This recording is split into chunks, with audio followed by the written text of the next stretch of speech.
एक समय की बात है। एक राज्य में एक प्रतापी राजा राज करता था। एक दिन उसके दरबार में एक विदेशी आगंतुक आया और उसने राजा को एक सुंदर पत्थर उपहार स्वरूप प्रदान किया। राजा वह पत्थर देख बहुत प्रसन्न हुआ। उसने उस पत्थर से भगवान विष्णु की प्रतिमा का निर्माण कर उसे राज्य के मंदिर में स्थापित करने का निर्णय लिया और प्रतिमा निर्माण का कार्य राज्य के महामंत्री को सौंप दिया। महामंत्री गांव के सर्वश्रेष्ठ मूर्तिकार के पास गया और उसे वह पत्थर देते हुए बोला, महाराज, मंदिर में भगवान विष्णु की प्रतिमा स्थापित करना चाहते हैं। 7 दिवस के भीतर इस पत्थर से भगवान विष्णु की प्रतिमा तैयार कर राजमहल पहुंचा देना। इसके लिए तुम्हें 50 स्वर्ण मुद्राएं दी जाएंगी।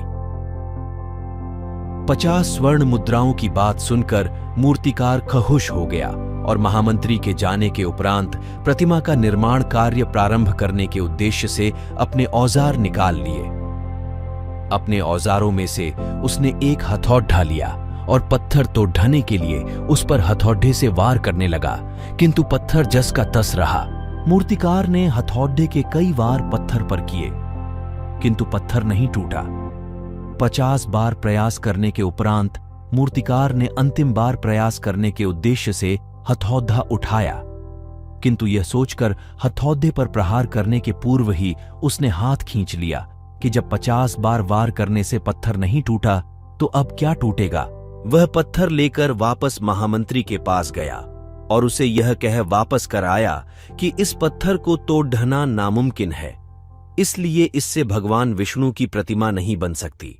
महामंत्री को राजा का आदेश हर स्थिति में पूर्ण करना था, इसलिए उसने भगवान विष्णु की प्रतिमा निर्मित करने का कार्य गांव के एक साधारण से मूर्तिकार को सौंप दिया। पत्थर लेकर मूर्तिकार ने महामंत्री के सामने ही उस पर हथौड़े से प्रहार किया और वह पत्थर एक बार में ही टूट गया। पत्थर टूटने के बाद मूर्तिकार प्रतिमा बनाने में जुट गया। इधर महामंत्री सोचने लगा कि काश पहले मूर्तिकार ने एक अंतिम प्रयास और किया होता तो सफल हो गया होता और 50 स्वर्ण मुद्राओं का हकदार बनता। मित्रों, हम भी अपने जीवन में ऐसी परिस्थितियों से दो चार होते रहते हैं। कई बार किसी कार्य को करने के पूर्व या किसी समस्या के सामने आने पर उसका निराकरण करने के पूर्व ही हमारा आत्मविश्वास डगमगा जाता है और हम प्रयास किए बिना ही हार मान लेते हैं। कई बार हम 1-2 प्रयास में असफलता मिलने पर आगे प्रयास करना छोड़ देते हैं, जबकि हो सकता है कि कुछ प्रयास और करने पर कार्य पूर्ण हो जाता या समस्या का समाधान हो जाता। यदि जीवन में सफलता प्राप्त करनी है तो बार बार असफल होने पर भी तब तक प्रयास करना नहीं छोड़ देना चाहिए जब तक सफलता नहीं मिल जाती। क्या पता जिस प्रयास को करने के पूर्व हम हाथ खींच ले वही हमारा अंतिम प्रयास हो और उसमें हमें कामयाबी प्राप्त हो जाए।